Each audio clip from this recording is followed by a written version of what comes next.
मोकिलायो थो वञी मोकिलायो थो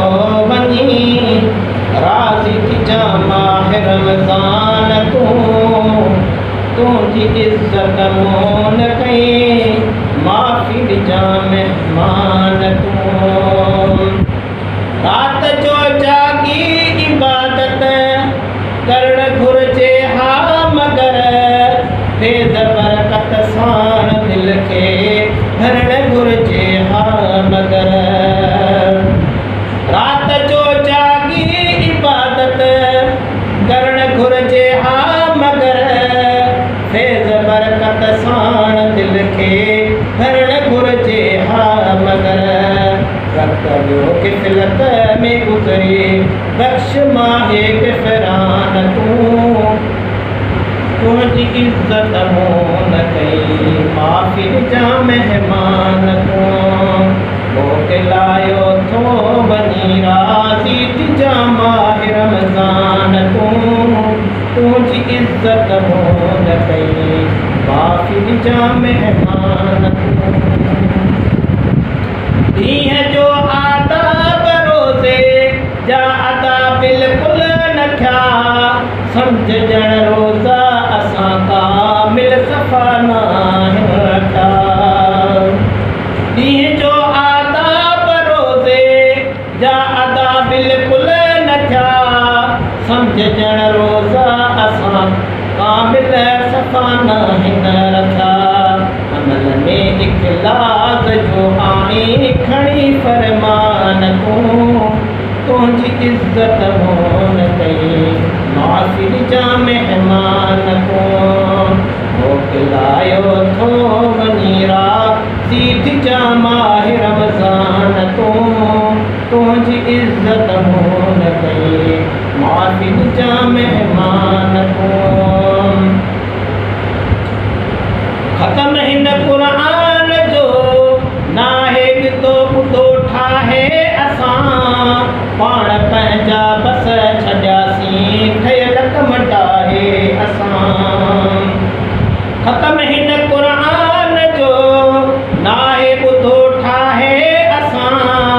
पाण पंहिंजा बस छॾियासीं ठहियल कम ठाहे असां दर गुज़र फरमाए ग़लतियूं ए मिठा क़ुरान तुंहिंजी इज़्ज़त मोन कई माफ़ी ॾिजां महिमान मोकिलायो थो वञी राज़ी थी माह रमज़ान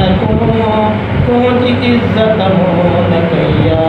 माफ़ी ॾिजां महिमान क़बर क़यामत में कजां हीअ क़ुर्ब ए क़ुरान महिरबानी सां ॾिजां राज़ी करे रहमान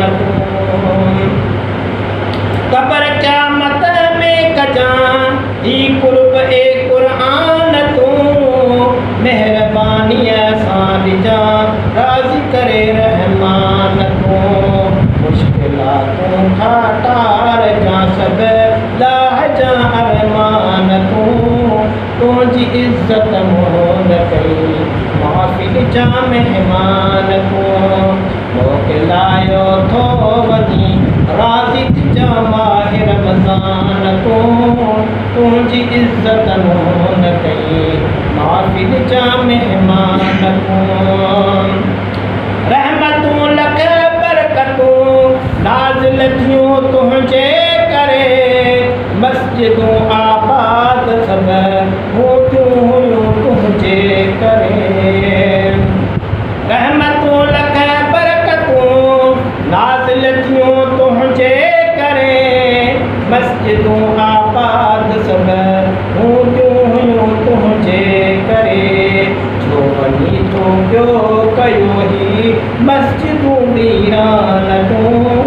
तुंहिंजी इज़्ज़त मोन कई माफ़ी ॾिजां महिमान मोकिलायो थो वञी राज़ी थी माह रमज़ान तुंहिंजी इज़्ज़त मोन कई माफ़ी ॾिजां महिमान बेक़दर आहियूं असां तुंहिंजो क़दुरु कोन्हे कयो रात काथे पे असां जागी फजर कोन्हे कयो बेक़दुर आहियूं असां तुंहिंजो क़दुरु कोन्हे कयो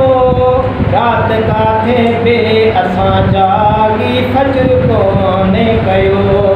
जाग मोमिन जाग पल पल पियो करी ऐलान तुंहिंजी इज़त मूं न कया माफ़ी ॾिजां महिमान तूं दिलायो थो वञी राती ॾिजां माहि रमज़ान तुंहिंजी इज़त मूं न कई माफ़ी ॾिजां महिमान तूं अर्ज़ ॿुध आशिक़ अब्बासी जो इनायत तूं कजां हशर जे मैदान में शाफ़ी शफ़ाअत तूं कजां अर्ज़ ॿुध आशिक़ अब्बासी जो इनायत तूं कजां हशर जे मैदान में शाफ़ी शफ़ाअत तूं कजां राए जन्नती दरड़ो ॾिजां अरमान तुंहिंजी इज़त मूं न कया माफ़ी ॾिजां महिमान दिलायो थो वञी राती ॾिजां माहि रमज़ान तुंहिंजी इज़त मूं न कया माफ़ी ॾिजां